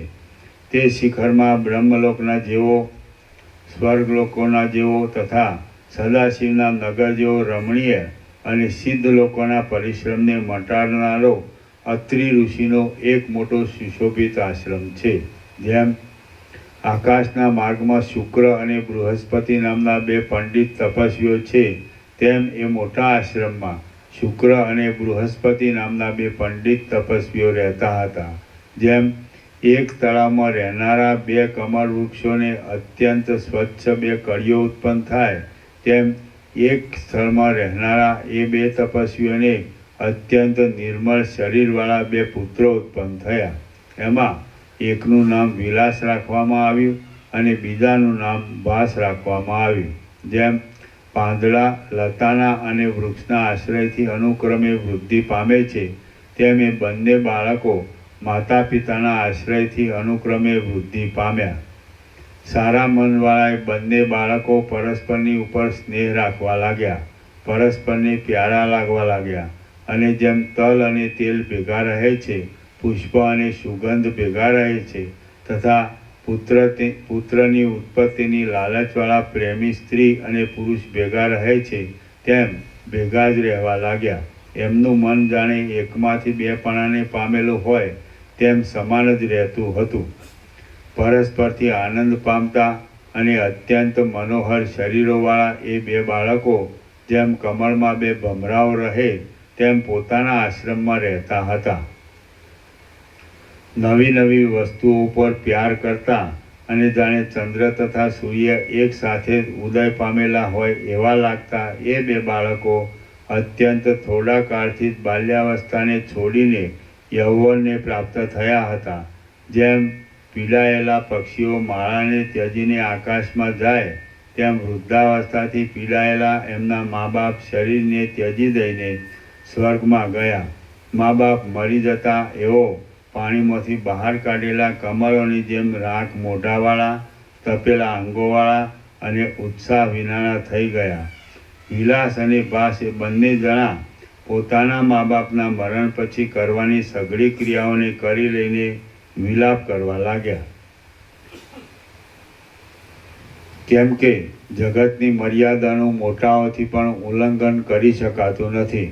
મા બાપની ઉત્તર ક્રિયાઓને સમાપ્ત કરીને શોકને લીધે થયેલી વ્યથાથી પીડાયેલા એ બંને જણા કરુણારસથી ભરેલી પીડિત વાણીથી વિલાપ કરીને જાણે ચિત્રમાં આળેખેલા હોય તેમ શરીરોની સઘળી ચેષ્ટાઓથી રહિત થઈ ગયા. એઓ મરણ પામ્યા નહીં પણ મૂર્છિત થઈ ગયા કે જેથી તેઓને આરામ પ્રાપ્ત થયો. શ્રી યોગ વાસિષ્ઠ મહારામાયણમાં ઉપશમ પ્રકરણનો સહ્યાદ્રી વર્ણન નામનો સર્ગ 65મો સમાપ્ત. સર્ગ 66મો. અજ્ઞાની મનુષ્ય દુઃખમાં જ પડ્યો રહે છે. આ 66મા સર્ગમાં ભાસના વચનોથી અજ્ઞાની પુરુષ દુઃખરૂપી સમુદ્રમાં ગોથા ખાધા કરે છે એ વિષયનું વિસ્તારથી નિરૂપણ કરવામાં આવશે. વશિષ્ઠ બોલ્યા, હે રામ, પછી ઘણી વારે મૂર્છા ઉતરતા શોકથી અત્યંત પરાભવ પામેલા અને જંગલી વૃક્ષોની જેમ તાપથી સુકાયેલા અંગોવાળા એ બે મોટા તપસ્વીઓ છૂટા પડીને કેટલાક કાળ સુધી વનમાં જ રહ્યા. ટોળાથી વિખૂટા પડેલા મૃગોની જેમ વિહવળ થયેલા અને ઘર તથા ધન આદિની ઉપર અત્યંત અરુચિ પામેલા એ બંને બ્રાહ્મણોએ વિરક્તપણાથી જ વનમાં કાળક્ષેપ કરવા માંડ્યો. એમ કરતાં કરતાં કેટલાયક દિવસો, કેટલાયક મહિનાઓ અને કેટલાયક વર્ષો પણ પસાર થઈ ગયા. જેમ ખાડામાં ઉગેલા વૃક્ષો ખાડામાં જૂના થઈ જાય તેમ એ બે બ્રાહ્મણો વનમાં ને વનમાં વૃદ્ધ થઈ ગયા. જેઓને નિર્મળ તત્વબોધ મળ્યો ન હતો એવા એ વૃદ્ધ તપસ્વીઓ ઘણે કાળે એક દિવસ ભેગા થયા. ત્યારે તેઓએ પરસ્પરની સાથે નીચે પ્રમાણે વાતો કરી. વિલાસ બોલ્યો, હે હૃદયમાં રહેનારા અમૃતના સમુદ્રરૂપ પ્યારા બંધુ ભાસ, તું ભલે આવ્યો.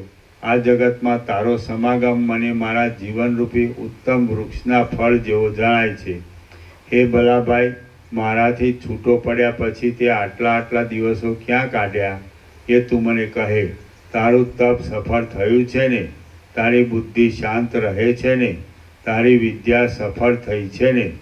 તને તત્વબોધ મળ્યો છે ને? તું કુશળ છે ને? વશિષ્ઠ બોલ્યા.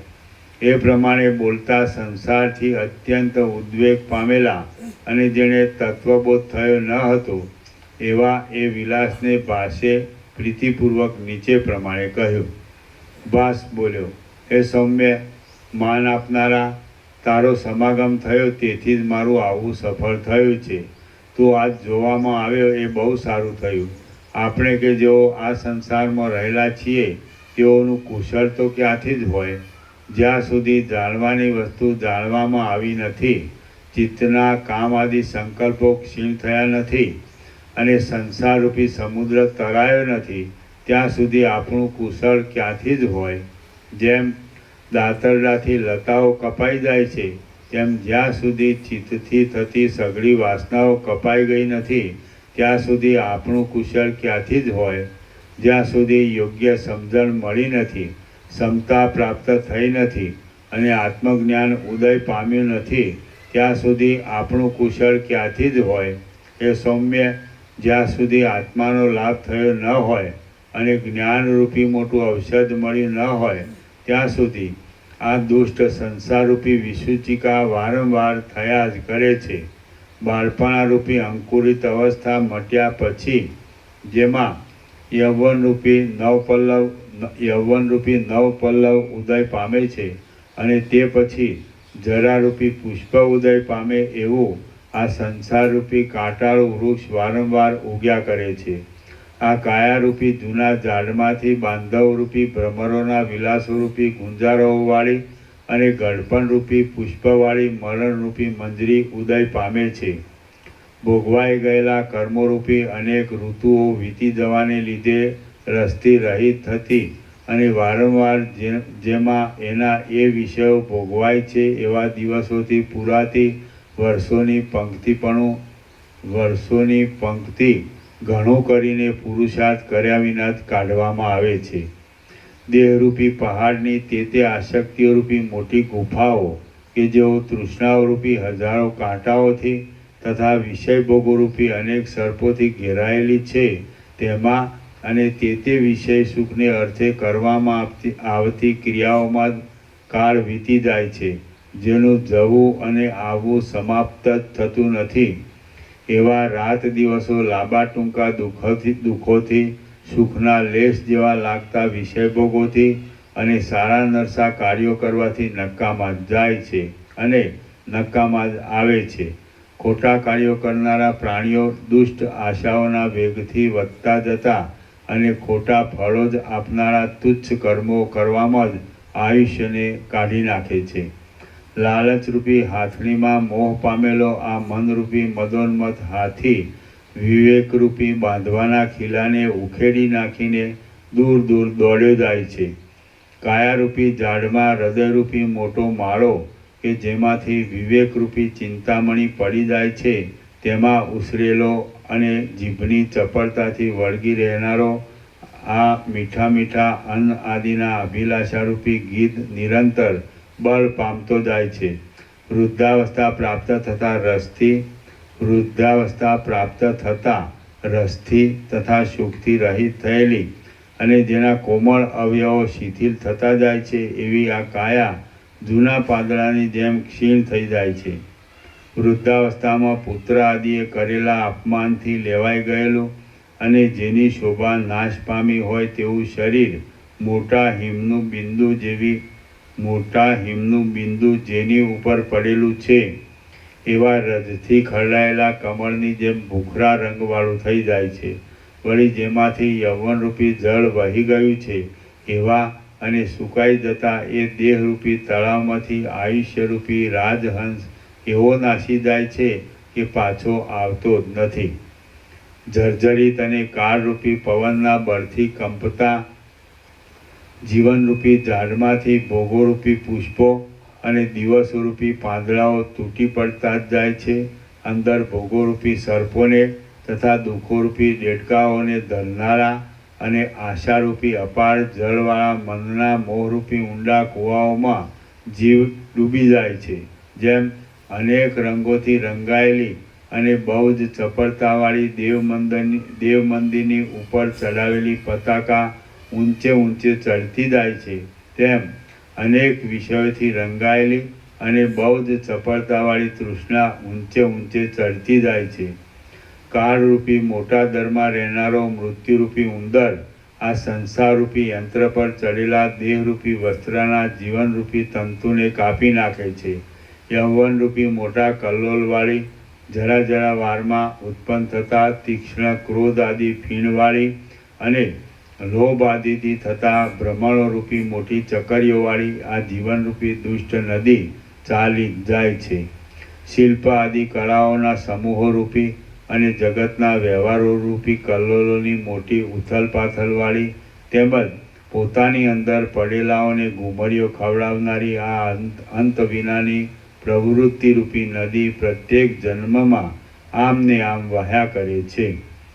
આ સંબંધીઓની પંક્તિઓરૂપી અસંખ્ય નદીઓ વિસ્તીર્ણ અને ઊંડા મધ્યવાળા કાળરૂપી સમુદ્રમાં નિરંતર પડતી જાય છે. એ ભાઈ, પ્રત્યેક જન્મમાં આ દેહરૂપી રત્નની સળી નાશરૂપી કાદવના સમૂહની અંદર ડૂબી જાય છે. ત્યારે ક્યાં ડૂબી ગઈ એ જાણવામાં પણ આવતું નથી. લાંબા કાળથી ચિંતારૂપી ચક્રમાં બંધાયેલું અને દુષ્ટ ક્રિયાઓમાં તથા દુષ્ટ રીતિઓમાં આસક્ત રહેનારું ચિત્ત જેમ સમુદ્રની ચકરીમાં ખડ ઘૂમરીઓ ખાય છે, તેમ તૃષ્ણામાં ઘૂમરીઓ ખાય છે.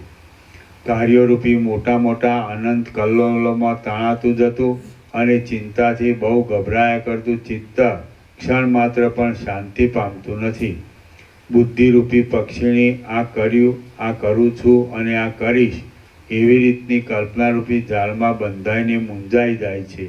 આ મિત્ર છે અને આ શત્રુ છે એવા પ્રકારના દ્વંદ્વોના સંકલ્પરૂપી મોટો હાથી મારા મર્મસ્થળોરૂપી નીલકમલોને કાપી નાખે છે ચિંતારૂપી નદીના મોટી ચકરીઓવાળા તરંગોના સમૂહમાં રહેનારો અને બહુ જ ચપળ ગતિવાળો મનરૂપી મત્સ્ય ક્ષણ માત્રમાં ખૂબ જ પોસાય છે. જેઓ આત્માનો સ્પર્શ જ કરી શકતા નથી આવા ઘણા દુઃખોને દેહમાં હું છું એવી બુદ્ધિને લીધે પોતામાં ગ્રહણ કર્યા કરતો. એમાં પછી અટકવાનું નહીં. દેહમાં હું છું ભેગું આવે. દેહમાં હું છું એમ ના આવે. આવા ઘણા દુઃખોને દેહમાં હું છું એવી બુદ્ધિને લીધે પોતામાં ગ્રહણ કર્યા કરતો આ જન સમુદાય દીનપણાને પ્રાપ્ત થાય છે. ઘણા પ્રકારના સુખ દુઃખોની અંદર પડનારો, જરા તથા મરણરૂપી મોટા પ્રચંડ વાયુએ તોડી નાખેલો અને જગતરૂપી પહાડની મધ્યમાં લોટ્યા કરતો આ મનુષ્ય રસથી રહિત થયેલા સૂકા પાંદડાની જેમ જીર્ણતાને પ્રાપ્ત થાય છે. શ્રી યોગ વાસિષ્ઠ મહારામાયણમાં ઉપશમ પ્રકરણનો અનિત્યતા પ્રતિપાદન નામનો સર્ગ 66મો સમાપ્ત. ઓમ ઓમ ઓમ. વચનામૃત પ્રસાદ આપો ને જે કાલે નોંધાયેલો લાડુ પ્રસાદ આપો. વચનામૃત પ્રસાદ આપો નવા આવ્યા બધાને. છેલ્લા 2 વચનામૃત બાકી છે, છેલ્લા 2 અને બધા સ્ટીકર અને જે કાલ નહોતા આવ્યા પરમ દિવસે નહોતા આવ્યા એ લાડુ પ્રસાદ.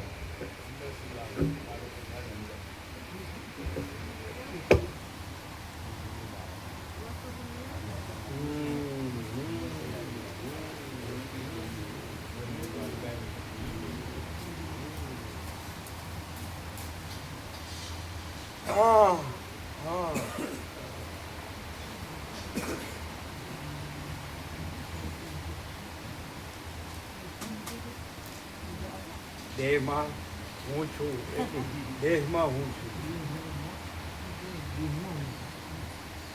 એમ જ મરી જાય છે. દેહમાં હું છું એમ નહીં, દેહમાં હું છું એમ જ મરી જાય છે. દેહમાંથી હું કાઢી નાખે એટલે તરી જાય છે. દેહમાં હું છું એમ જ મરી જાય છે. દેહમાંથી હું કાઢી નાખે એટલે તરી જાય છે.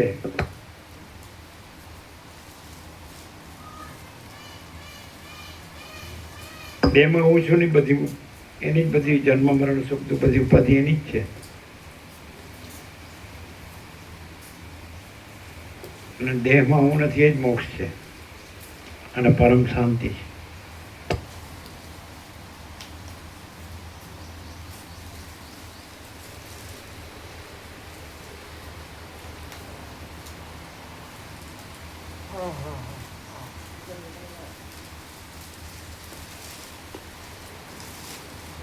નવા ઘણા એવા છે.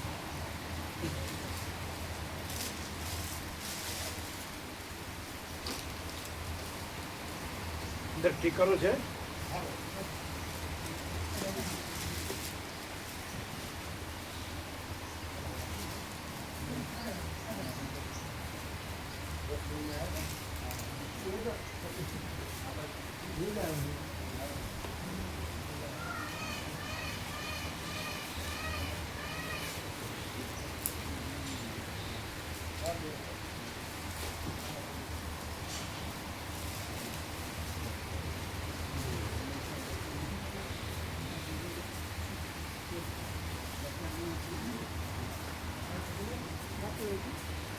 આપો ને કોથળી આપો. આ તો કોથળી પેલા આપો ને.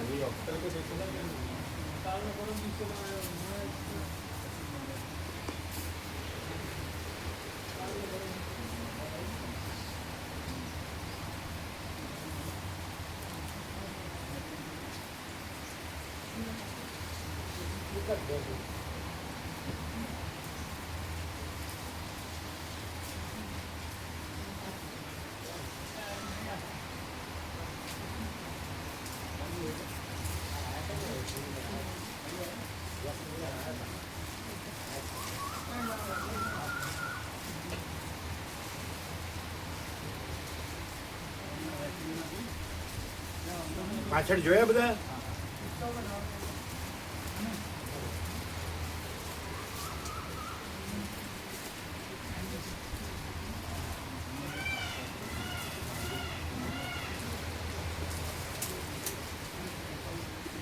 એ પાછળ બધાને આપ્યા લાડુ પ્રસાદ લાડુ પ્રસાદ પાછળ આપ્યો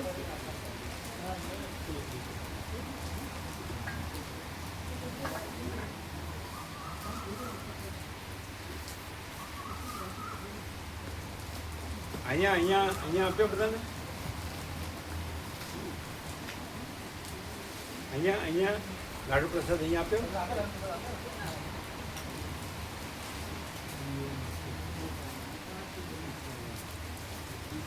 ऐसे बोलने का मोटा अंबाजी का प्रसाद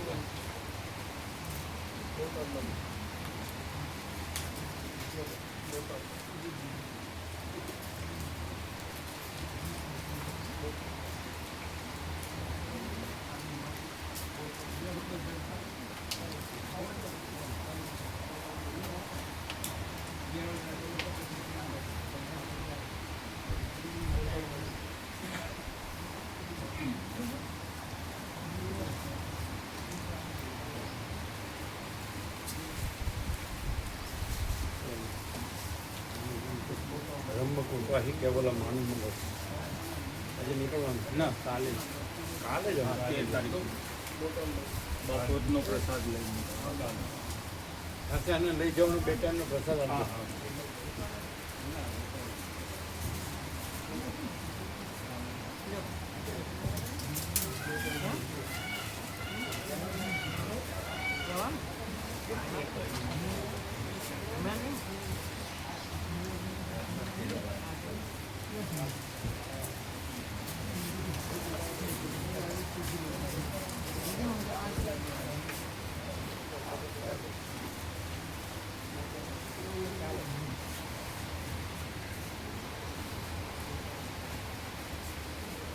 ખબર પડે છે ને કે આ બધા હું કરે છે અને ખરેખર શું છે અને એમાં આ બધું કાંઈ નથી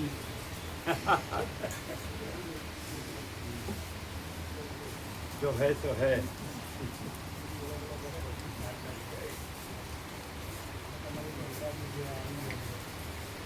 આમ સાંભળે એટલે ભાન થાય ખરું એમ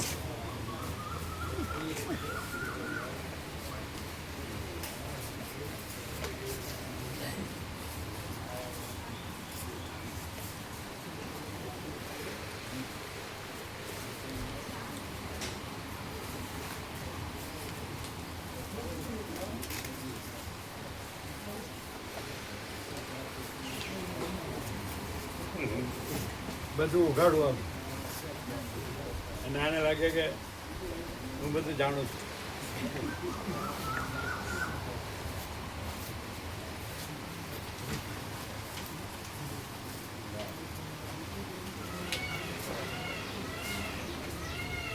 વચનામૃત આપ્યા વચનામૃત આપ્યા લાડુ પ્રસાદ આપ્યો પાછળ બેઠા હતા લાડુ પ્રસાદ થોડું બંધ કરી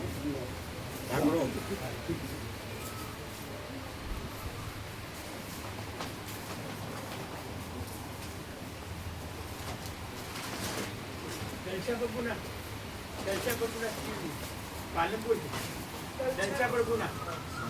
હા ખબર છે કેડી પર ફોન આવ્યો હતો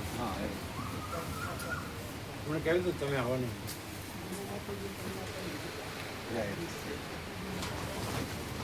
દર્શા પ્રભુ તો સાક્ષાત પરમાત્મા ફૂલ બસ એ જ રહેતા 7 દિવસ અખંડ એ 2 વર્ષ પહેલાં ગયા હતા ને મળવા ગયા હતા એ રૂમ બતાવે એમને કે હું તો અમો જવું છું બધા અમો જવું છું કે એ ત્યારે પરમ આનંદ પરમ શાંતિ છે આ બધું વર્ણન આવે છે ને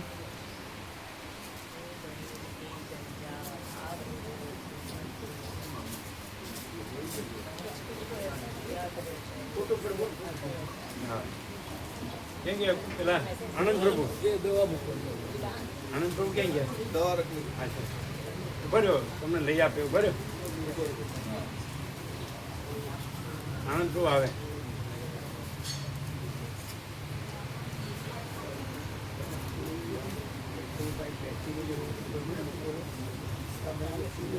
હે આનંદ પ્રભુ એમનો મોબાઈલ લઈ લેજો.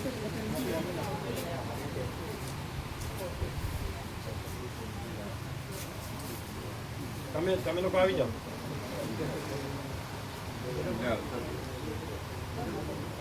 બેસી જાઓ. એ ફોકસ બચાડજો.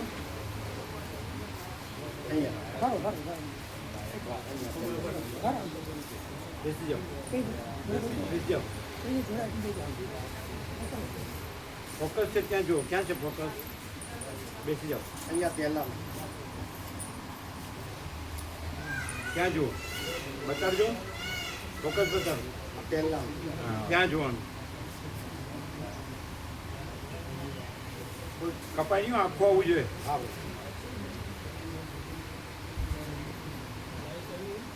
Thank you.